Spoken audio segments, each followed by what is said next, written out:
78-79. اچھا وہ یہ بڑا عجیب ہوا کہ کیری پیکر اس وقت کرکٹ میں ایک عجیب سی ایک پرسنالٹی آئی اور اس نے فیصلہ کیا کہ ایک ورلڈ 11 بنے گی جو کہ اس وقت آسٹریلیا دنیا کی بہترین ٹیم تھی، اس کا مقابلہ کرے گی. انہوں نے اس کا نام رکھا سپر ٹیسٹ. میں صرف 23-24 سال کا تھا، تو جب یہ مجھے انہوں نے آفر کیا اس میں، حالانکہ میں اتنا چھوٹی عمر کا تھا، تو میں نے تو سمجھا کہ اس سے بہتر اپرچونٹی ہو ہی نہیں سکتی. میں نے سوچا زیادہ سے زیادہ ایک ٹیسٹ سیریز مس کر دیں گے پاکستان میں. تو یہ اتنی بڑی آسٹریلیا اس وقت دنیا کی گریٹسٹ ٹیم تھی اور ایک ورلڈ 11 کا حصہ بن کے ان کا مقابلہ کرنا اور 23-24 سال کے لیے، تو میں نے تو اس کو اپرچونٹی کو پکڑا.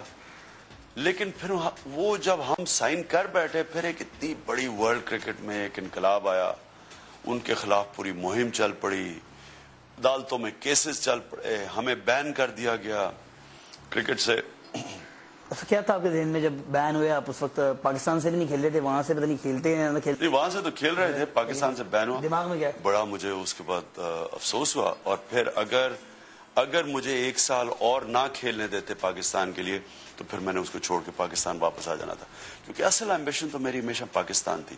وہ تو میں نے سوچا کہ ایک کرکٹر کے لیے اتنی بڑی اپرچونٹی تھی، ایک ینگ کرکٹر پاکستان سے وہ سپر ٹیسٹ کھیلے ورلڈ 11 اور آسٹریلیا کے اگینسٹ، تو میں وہ کھیلنا تو چاہتا تھا بہت، لیکن میں نے یہ نہیں تب سمجھا تھا کہ میں پاکستان سے بین ہو جاؤں گا. صحیح.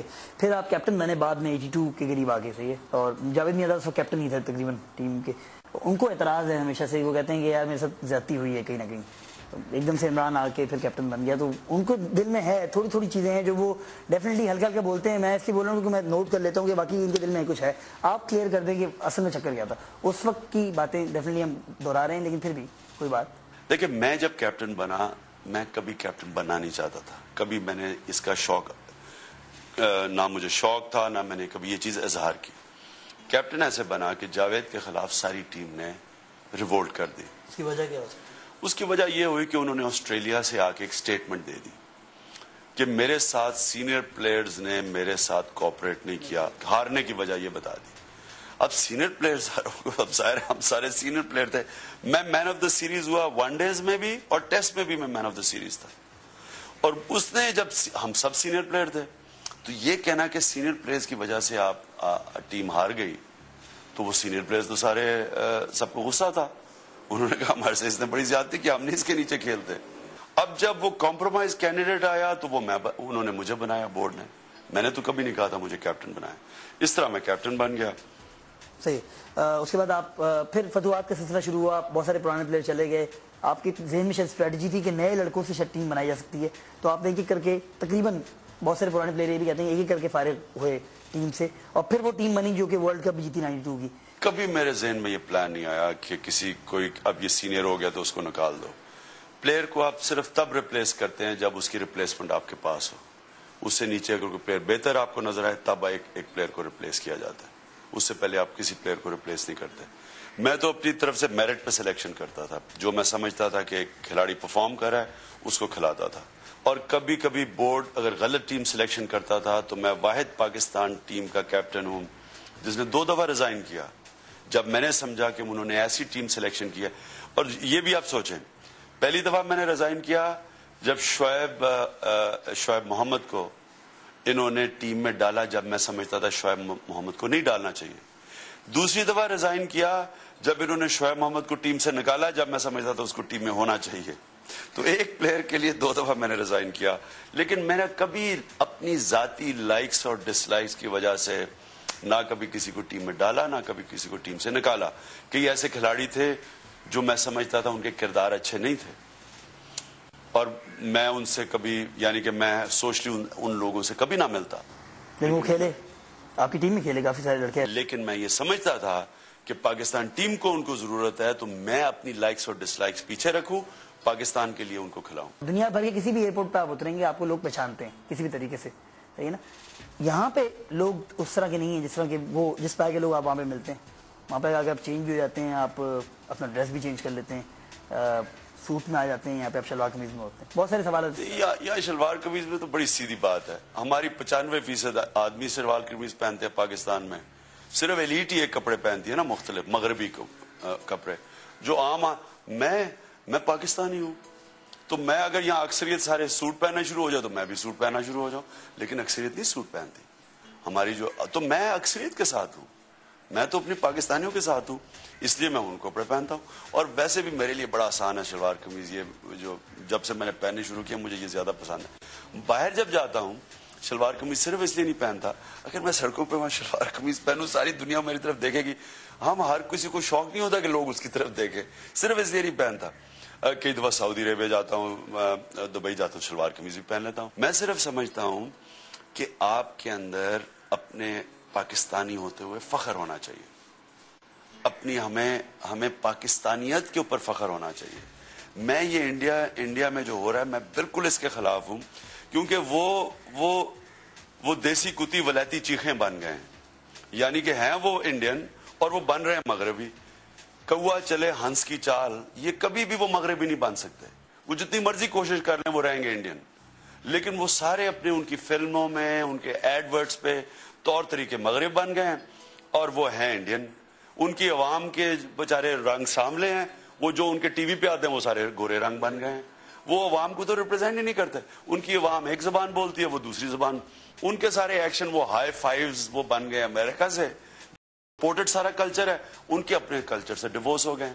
بدقسمتی سے روشن خیالی کے نام پہ ہم وہی پاکستان میں لے کر رہے ہیں. اب ہم پاکستان میں وہی حرکتیں کر رہے ہیں. دیکھیں نا آپ, اس دنیا کے اندر اہمیت صرف اوریجنل کی ہوتی ہے, کبھی کاپی کی کوئی اہمیت نہیں ہوتی. آپ جتنی مرضی کاپی کرنے کی کوشش کر لیں, آپ جتنے مرضی اپنے رنگ سفید بھی کر لیں, آپ انگریزی امریکن ایکسنٹ بھی مار لیں, آپ اپنے کپڑے بھی وہ بنا لیں, لیکن آپ رہیں گے آپ امریکن نہیں بن سکتے, نہ آپ انگریز بن سکتے ہیں. نصرت فتح علی اوریجنل تھے مغرب میں. میں نے میک جیگر کو انوائٹ کیا, میں نے پیٹر گیبریل کو اپنے کھانوں پہ انوائٹ کیا, میں نے اسٹنگ اس کی بیوی کو انوائٹ کیا, اور وہ نصرت فتح علی کو دیکھ کے پاگل ہو گئے. اوریجنل تھا. میں آپ کے جتنے یا پاپ سنگرز ہیں میں ان کو لے جاؤں جو گٹار شٹار بجاتے ہیں, ان کو میں وہاں بٹھا دوں, وہ 2 منٹ ان کو نہیں دیکھیں گے, کیونکہ اوریجنل نہیں ہے. اس طرح 100,000 لوگ پھر رہے ہیں, یہ کسی کی کاپی کر رہے ہیں. ویلیو صرف اوریجنل کی ہوتی ہے. یہ ہمارے نوجوانوں کو سمجھانا ہے. اچھا, ایک سوال جو تھا 1990 میں آسٹریلیشیا کپ کا فائنل تھا, آپ کو یہ پتا چلا کہ کچھ گڑبڑ ہے میچ میں, تو آپ نے سارے پیسے جو تھے, جو ٹیم کی وننگ پرائز تھی, وہ آپ نے جیتنے میں لگا دیے. ایسا کچھ تھا, یہ سچی بات ہے؟ ہاں 89 کی بات ہے, آسٹریلیشیا کپ تھا.